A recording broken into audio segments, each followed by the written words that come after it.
बड़ा बड़ा बाल है, बाल पकड़ के दाढ़ी पकड़ के सीधा कोंटा है, अलमारी वगैरह रखी है, ट्रंक वगैरह कुछ रखा हुआ है उसके अंदर। दोस्तों, इस मामले के बारे में आप जान रहे होंगे।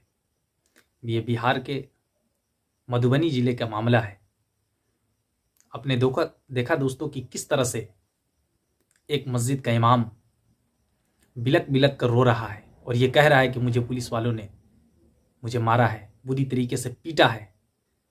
दोस्तों, हकीकत में इस मंजर को देखने के बाद रूह कांप जा रहा है। दोस्तों, आपने खुद देखा कि किस तरह से एक इमाम ये दुहाई दे रहा है कि मुझे सिर्फ इसलिए मारा गया कि मैं एक इमाम था, मुसलमान था। दोस्तों, आज मैं आपके सामने कुछ सवाल रखूंगा।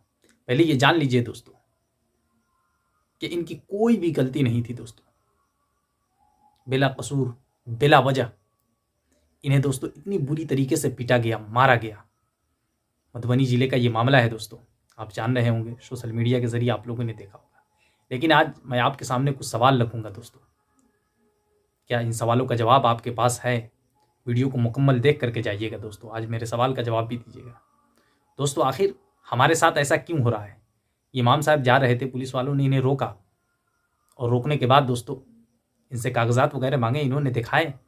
फिर उसके बाद इन्हें बुरी तरीके से पीटा, पहले मारा, फिर अंदर ले जा करके उन्हें इतनी बुरी तरीके से मारा दोस्तों कि कहने के लायक नहीं है, बताने के लायक नहीं है।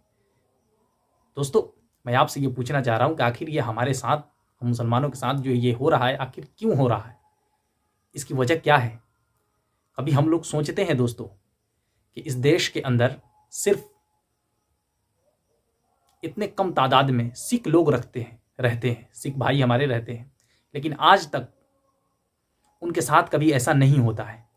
आज तक उनकी तरफ किसी की हिम्मत नहीं होती। 1-2% सिख लोग रहते हैं हमारे इस मुल्क के अंदर, तो उन 1-2% लोगों के अंदर हिम्मत नहीं होती है किसी की कि उन्हें आंख दिखलाए, उनके साथ ऐसा व्यवहार करे। लेकिन दोस्तों, हमारे साथ ऐसा क्यों होता है? हम लोगों के साथ ऐसा क्यों होता है कि हमारी आबादी 10 से हम ये कहते हैं ना कि हम लोग कम हैं, हम लोग कुछ नहीं कर सकते हैं। हम लोग अपनी ताकत को खुद नहीं समझ पाते हैं। दोस्तों, अगर इस बात पे गौर करें कि 1-2% सिख लोग हैं, वो आपस में मुत्तहिद है, एक है, तो उन्हें कोई भी कुछ नहीं कर सकता है। दोस्तों, वो लोग आपस में इतने मुत्तहिद है और पॉलिटिक्स में इतने एक्टिव है वो लोग, तो उनके साथ कभी ऐसा नहीं हो सकता। लेकिन आपके साथ हो रहा है। क्यों हो रहा है? कि हम लोग मुत्तहिद नहीं हैं। इस बात पे सोचिए और अपनी तादाद को कम मत समझिए कि हम लोग बहुत कम हैं। कम नहीं है दोस्तों। ज़रा सोचिए कि 1-2% सिख लोग इस देश के राजनीति में अपने कितने अहम भूमिका रखते हैं, कितना अहम भूमिका निभाते हैं वो लोग, और उनकी तरफ कोई आंख दिखाकर भी नहीं ताकता है। लेकिन हमारे साथ ऐसा हो रहा है। हमारी इतनी आबादी रहने के बावजूद भी हम लोग कहीं भी उनके मुकाबले में खड़े नहीं हो सकते हैं। दोस्तों, ये हमारी कमी है। हम इस पे गौर व फिक्र नहीं करते, हम सोचते नहीं हैं। हमारे यहाँ दोस्तों, हमारे यहाँ भी मस्जिद में ऐसा हुआ, हमारे गांव के अंदर, लेकिन कोई आवाज़ तक नहीं उठाया यहाँ के लोगों ने। इतनी कमी है हमारे अंदर, किसी ने आवाज़ तक नहीं उठाया। हमारे यहाँ मस्जिद के अंदर ऐसा हुआ और फिर आपने ये मामला देखा। दोस्तों, कितनी शर्म की बात है कि हम लोग कहाँ खोए हुए हैं, हम लोग कहाँ बैठे हुए हैं, हम लोग किससे उम्मीद लगा करके बैठे हुए हैं। हम लोग सोचते हैं कोई नेता आए, हमारे लिए आवाज़ उठाए, कोई बोले, कुछ कहे, लेकिन ये नहीं सोचते हैं कभी कि हम लोग खुद इस काबिल क्यों नहीं बनते हैं कि हम लोग अपने तकदीर का फैसला खुद कर सके, इस देश के अंदर अपना हक खुद ले सके, हम लोग अपने हक का फैसला खुद कर सके। हम दूसरों को भाग भरोसे कि फलाना नेता हमारी मदद करेगा, फलाना आएगा तो हमारी मदद करेगा। हम लोग इस काबिल होने के क्यों नहीं सोचते? हम लोग इस देश के अंदर, यहाँ के पॉलिटिक्स के अंदर एक अहम भूमिका निभाने को क्यों नहीं सोचते हैं?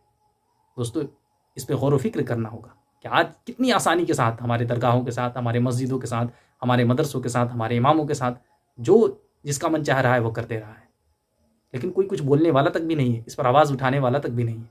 लेकिन साथ ही साथ मैं दोस्तों, तेजस्वी यादव ने इस मामले को संगीनता से लिया है और वो वहाँ गए हैं। मैं शुक्रिया अदा करता हूँ। लेकिन दोस्तों, सिर्फ जाने से नहीं होगा। जिसने ऐसा किया है उसे अगर बर्खास्त नहीं किया जा रहा है, उन्हें कड़ी से कड़ी सज़ा नहीं दी जा रही है, तो ये सब नाकाम है दोस्तों। ऐसे तो नेता जाते आते रहते हैं। हमें इस बात पर गौर करना होगा, सोचना होगा दोस्तों, क्या हमारे साथ ऐसा क्यों हो रहा है? क्या हम तादाद में कम हैं? तादाद की बात करें तो सिख से अपना आप कंपैरिजन कर लीजिए, मुकाबला कर लीजिए। अगर तादाद की बात करते हैं तो 1-2% सिख लोग रहते हैं, आप उनके मुकाबले में कहाँ खड़े हैं?